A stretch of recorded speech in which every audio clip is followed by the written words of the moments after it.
today we've witnessed a contrast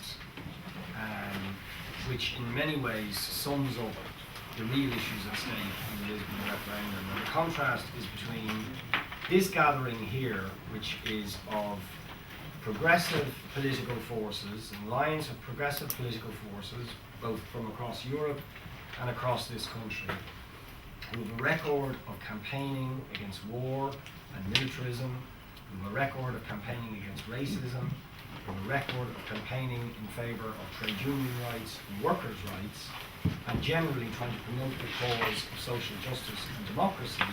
We have that on the one hand, and on the other hand, we have Michael O'Leary using his enormous wealth and the wealth of Ryanair to attempt to vilify leading figures in the No campaign, calling them losers. And I think that really sort of sums up in many ways what the Yes campaign is about. A multi-millionaire businessman who's viciously anti-union, who has a lot of money at his disposal, who sees the world in terms of winners and losers. Right? The reality of Lisbon is it's not those who are campaigning against the Lisbon Treaty who are losers. It is all Irish citizens and all European citizens will be losers if Lisbon is ratified. They will be losers because what the Lisbon Treaty does is promotes the interests of multinationals, of big business, of millionaire tycoons at the expense of ordinary working people and the public services on which they depend. That's what Lisbon is about. It's a battle between the rich and the poor. And Michael O'Leary is the bellicose, bullying, intimidating cheerleader for this motley crew of millionaires, of bankers, of IBEC, of the developers, the very same people whose policies, whose greed crashed this economy, and whose counterparts elsewhere in Europe and elsewhere in the world crashed the European and global economic system with their greed for profit.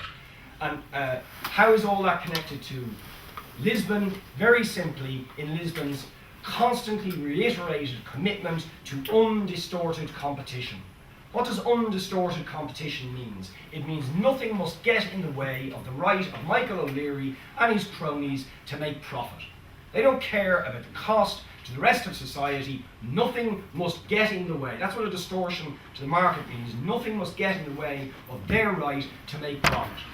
And people in this country need to understand it is precisely those EU policies and those commitments in the Lisbon Treaty, which the treaty reinforces and strengthens, which directly informed the crazy NAMA bailout plan for the banks in this country, where billions are going to be poured into NAMA, and the EU, in its statement earlier this year, in line with its policy with prohibiting anything that distorts competition, says we must bail out the banks, but banks should only have one objective, and that is profit maximisation, and nothing must distort from that. And it's precisely that obligation to only consider profit and not to distort the market that has landed this country and the rest of Europe in the desperate economic crisis it is currently in. And similarly, Lisbon's restrictions on state aid to either different industries or to protect public services are precisely what are leading to the led to the privatisation of vital public services on which people would depend and are going to need even more now in the current economic crisis. Last point I just want to make is on the military side of it, the other accompaniment to the greed-driven policies of undistorted competition as mouthed by Michael O'Leary and IBEC and Fianna Fáil and Fine Gael and the rest of them, the other vital accompaniment to all that is the militarisation of the European Union. And despite all the vilification of the yes side, all the red herrings which the no side never brought up about conscription and so on, we never talked about conscription. What we said, and we want to restate very simply, is that it is in black and white in the Lisbon Treaty that it commits the European member states to spending more on arms. You cannot say that progressively upgrading military capabilities can happen in any other way than by spending more on weapons and war. And we're saying very simply, we want commitments in a new treaty which do not commit us to upgrading military capabilities, but commit us to upgrading health, education, and creating jobs. That's what should be in the Lisbon Treaty. And lastly, on the military side, as our the anti-war movement banner shows very, very clearly and concretely, can Prunchias de Rossa and the Labour Party and the supposedly left forces that are on the yes side, who stood with the anti-war movement, how can they justify supporting a treaty that explicitly endorses the relationship between the European Union and the NATO military alliance that is fighting a brutal and bloody war in Afghanistan? If people are opposed to war and militarism, the only way to vote is to vote no to the Lisbon Treaty.